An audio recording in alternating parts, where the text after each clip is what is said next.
Natatawa naman ako sa mga questions ninyo mga dodong. Okay?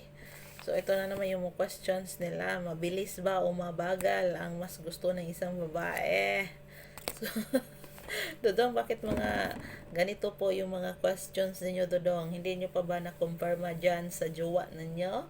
Kung ano yung mga gusto nila? So, sige, para sa katahimikan po ng lahat at gustong-gusto nyo talagang marinig galing sa akin, kung mabilis ba o mabagal yung gusto ng isang dulog.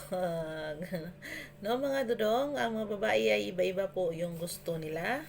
So, nagdepende po yan sa inyong, ano ba yun, sa inyong mga moves. Nagdedepende po yan kung paano kayo gumalaw, kung paano nyo po pinapaligaya ang inyong mga jowa-jowa dyan. So, pag sinabi pong mabilis, meaning po niyan, ay kung gusto niyang mabilisan, ay gusto niyang mabilis kasi malapit na siya. At pag gusto niya ng mabagal, ay gusto niya pa pong i-feel kung gaano yan ka-yummy, gaano yan kasarap pag pag na imaon na doon, no? So, ang hirap mag ng wording. So, natatawa ako kasi, alam niyo kung bakit ako natatawa pag nag-vlog ako ng mga ganitong mga tanong niyo, Dudong?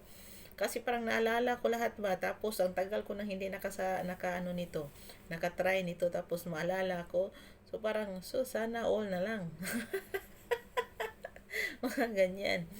So, pag sinabi po talaga, pag ano na yung, ano na mabilis is, meaning yan, malapit na siya. Pag gusto niyo pang bagalan bagalan mo muna, is, meaning yan, hindi pa siya, hindi pa siya handa, hindi pa siya ready na iputok yung mga vulkan, no? Ang vulkan ay hindi pa ready sumabog. So, bagalan mo muna, Dodong. So, mayroon na naman siyang katanungan na pag pinalo ba yung poet mo, ano ba yung ibig sabihin? Kasi iwan ko doon sa jowa ko na kapag nagkagod siya, ay palagi niyang pinapalo yung poet ko. So, pinapalo ka din ba ng poet dyan? Wait po, sakit ng aking mata. Ay, natatawa talaga ako, naluluha ako. So, meron po kasing tao na nanggigigil, lalong-lalo na maganda yung shape ng wit po mo, yung puwet mo. Maganda yung pagkahubog ng balakang mo.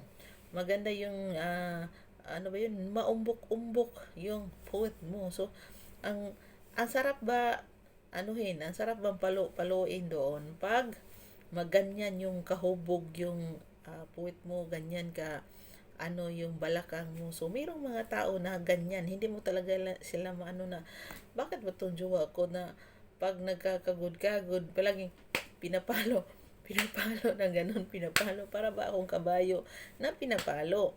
Tapos ano ba tong dating doon? Iba kasi yung dating na pag pinapalo yung babae. Para bang mas lalo pang nagaganahan yung mga lalaki pag pinapalo nila yung witpo ng isang babae. So, grabe yung yung dating nila ba, yung wow, parang sila yung parang yung lakas nila kasi alam nyo kasi mga girls pag nagkagod yung mga boys kasi masakit din yan sa tuhod, masakit din yan sa kanilang balakang, kagod-kaguran. So, pag gusto nila parang pumapalo sila, para bang nagbibigay sa kanila yun ng lakas na sige, hiya, tigidig, tigidig, tigdig, mga ganyan. Nakita sa mga tayo. Parang ganun. Parang nagbibigay sa kanila ba na, oy, go pa kasi ang layo-layo pa natin sa finish line. Kailangan natin mag-go, go, go. Kailangan nating abutin to ang pangarap natin. Go, go, laban, laban lang. No? Kasi malayo pa. Malayo na pero malayo pa. Parang ganun. So, the more kasi nga, palo, palo, palo, ganun, ganun, paluin ka ng paluin. Mas the more yung energy nila, lumalakas sila, lumalakas. Kaya, yan po yung noon, kung ano nga ba yung meaning pag pinapalo ka ng mga lalaki. At ang dating po nito sa mga babae, mga dodong, makinig po kayo ng mabuti. Mayroon pong mga babae na nasasaktan while nasasarapan. No? So, dalawa, ang hirap i-explain. Masakit siya, pero mas nagbibigay din siya doon ng, alam mo, paano ko ba i-explain ba? ang hirap kasi i-explain sa Tagalog, no? Kasi Bisaya ako, so ang hirap i-explain sa Tagalog na para ba siyang nakukuryente, na para ba siyang mag-ano yung cramps, yung mga muscles mo ba, para ba siyang, para kang magkurog-kurog na, so hindi ko man, pag pinapalot, nafe-feel mo yung sakit, nafe-feel mo yung sarap, nafe-feel mo din yung, ano ba yung para kang nakukuryente na, kang, ano ba, ang hirap talaga i-explain pag Bisaya, no? So, kayo na ang mag-explain yan. So, iba talaga yung dating pag pinapalo. So, wag nyo naman paluin ng todo. Yung palo lang na parang sinasabayan mo yung beat. Kasi para kang nagdadambol ba, ganyan, ganyan, ganyan.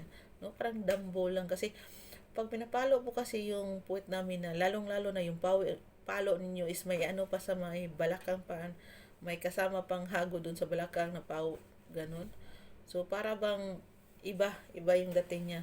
Parang may kuryente doon na pag ginano, no? Sus, natatawa lang talaga ako, no? Kasi ang hirap mag-imagine while nagba-vlog. So, ang hirap. So, open-minded pa naman tayo. So, ang hirap talaga i-explain na, sus, ganun pala yun. So, mayroon po talaga mga lalaking ganyan na ang hiling magpapalo.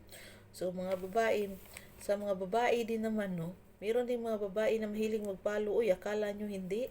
Kanya-kanya tayong trip, no?